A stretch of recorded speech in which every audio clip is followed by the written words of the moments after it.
Hello students, today we are going to start with the next chapter of history, that is Nazism and the rise of Hitler. This chapter begins with a story of a little boy, Helmut. In the spring of 1945, a little 11-year-old German boy called Helmut was lying in bed when he heard his parents discussing something in a very serious tone. His father, a prominent physician, was discussing with his wife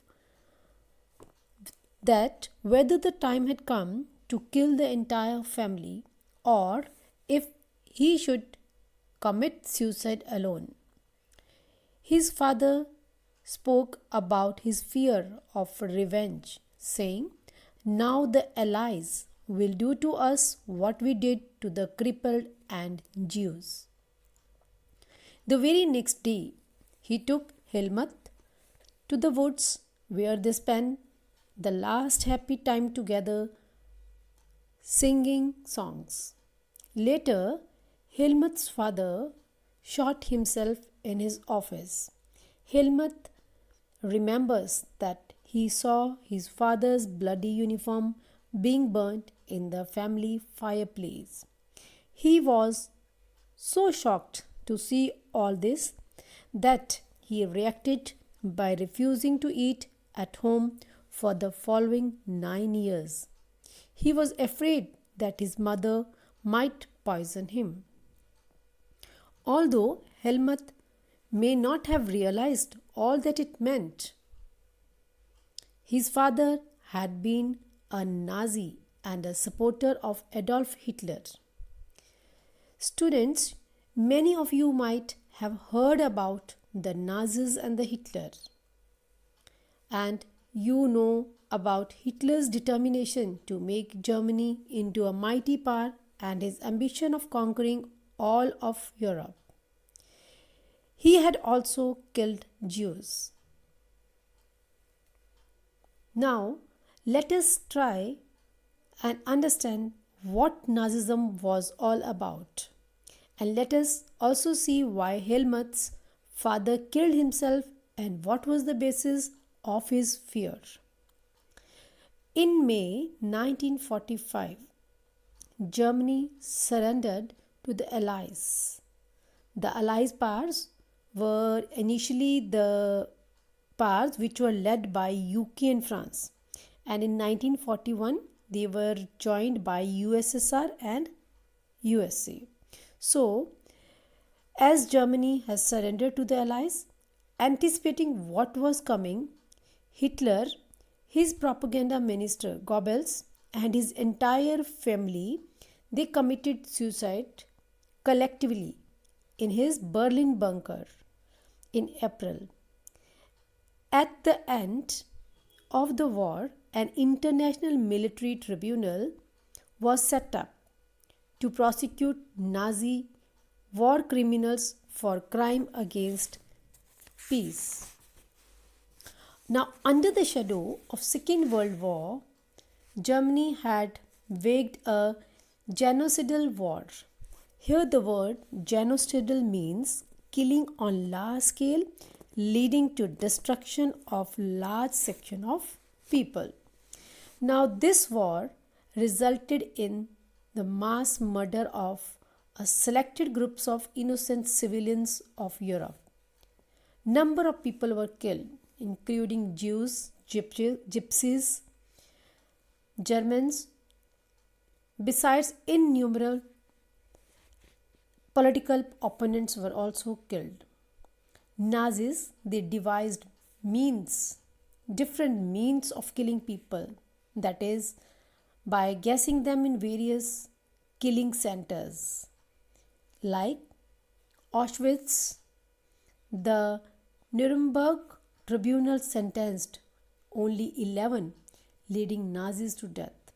Many others were imprisoned for life. Yet the punishment of Nazis was far short of the brutality and the extent of their crimes. Birth of the Weimar Republic. Germany was a powerful empire in the early years of the 20th century and fought the First World War along the Austrian Empire and against the Allies, that is, England, France, and Russia. All joined the war, hoping to gain from a quick victory. But they did not realize that the war would stretch on, draining Europe all its resources. However, the Allies won, defeating Germany and the Central Powers in November 1918. After the defeat of Imperial Germany, Emperor left the throne and parliamentary parties met at Weimar and formed National Assembly. And this National Assembly was known as Weimar Republic. The Weimar Republic established a democratic constitution with federal structure. Deputies were elected to German parliament, and this German parliament was known as Riksdag. But the Weimar Republic was not received well by its own people, because Weimar Republic accepted, or it has signed, the peace treaty of Versailles. Students, Versailles is the name of a place in France. Now, many Germans held the view that Weimar Republic was responsible for not only the defeat in war but the disgrace at Versailles. Next is Treaty of Versailles. This Treaty of Versailles was a harsh and humiliating peace treaty, as the Germany lost its overseas colonies, a tenth of its population, 13% of its territories, and 75% of its iron and 26% of its coal to France, Poland, Denmark, and Lithuania. The Allied powers demilitarized Germany to weaken its power. The war held Germany responsible for the war and the damage the Allied countries had suffered. So, Germany was forced to pay the compensation. The Allied armies also occupied the resource-rich Rhineland for much of the 1920s. Many Germans, they held the new Weimar Republic responsible for not only the defeat in the war but the disgrace at Versailles.